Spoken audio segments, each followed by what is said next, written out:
Spain, যে দেশটা তার আধুনিক রেল ব্যবস্থা আর দ্রুতগতির ট্রেনের জন্য সারা পৃথিবীতে পরিচিত।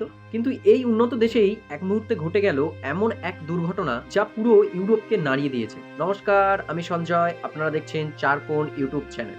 ঘটনাটি ঘটে স্পেনের দক্ষিণে কর্ডোবা প্রদেশের আদামুস নামক একটি এলাকায়। 18ই জানুয়ারি সন্ধ্যা 7:30টা মালাগা থেকে মাদ্রিদের দিকে যাচ্ছিল একটি হাই স্পিড ট্রেন। ট্রেনের ভিতরে ছিল পরিবার, শিশু, কর্মজীবী মানুষ, সবাই বাড়ি ফেরার আশায়। কিন্তু কেউ কল্পনাও করতে পারেনি এই যাত্রাই হবে অনেকের শেষ যাত্রা। হঠাৎ করে ট্রেনের পিছনে কয়েকটি বগি রেল লাইন থেকে লাইনচ্যুত হয়ে যায়। মাত্র কয়েক সেকেন্ডের ব্যবধানে উল্টো দিক থেকে আসা আরেকটি যাত্রীবাহী ট্রেন সোজাসুজি ধাক্কা মারে সেই লাইনচ্যুত বগির ওপরে। এক মুহূর্ত, লোহার বিকট শব্দ, ভয়ঙ্কর ধাক্কা আর চারিপাশে শুধু চিৎকার। সংঘর্ষ এতটাই ভয়াবহ ছিল যে ট্রেনের বগিগুলি দুমড়ে মুচড়ে যায়। কোথাও আগুন, কোথাও ধোঁয়া, কোথাও আটকে পড়া যাত্রীদের আর্তনাদ। রেস্কিউ টিম যখন পৌঁছায় তখন দৃশ্য ছিল হৃদয় বিদারক। এই ঘটনায় প্রাণ হারান 40 জনের বেশি মানুষ, আহত হন শতাধিক। নিহতদের মধ্যে ছিল শিশু, বৃদ্ধ, ট্রেন চালক। একটি পরিবার থেকে কেউ বাঁচেনি, আর কোথাও একমাত্র বেঁচে গেছে ছোট্ট একটি শিশু।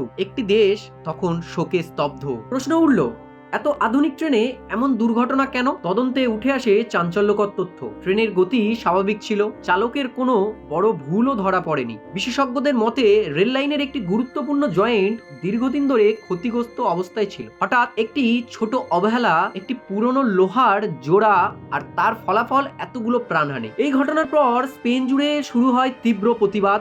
রেল নিরাপত্তা ব্যবস্থার সংস্কারের দাবি ওঠে, কারণ প্রযুক্তি যতই উন্নত হোক, নিরাপত্তা অবহেলিত হলে দুর্ঘটনা শুধু সময়ের অপেক্ষা মাত্র। কর্ডোবার এই ট্রেন দুর্ঘটনা আমাদের একটি বড় শিক্ষা দেয়, জীবনের চেয়ে দামি কিছু নেই, আর নিরাপত্তার সাথে কোনো আপোষ নয়। আজ স্পেন কাঁদছে, কাল যেন অন্য কোনো দেশকে কাঁদতে না হয়। ভিডিওটি যদি আপনাদের ভাবিয়ে তোলে তাহলে লাইক, শেয়ার আর এমন বাস্তব ঘটনা জানতে চ্যানেলটি অবশ্যই সাবস্ক্রাইব করতে ভুলবেন না।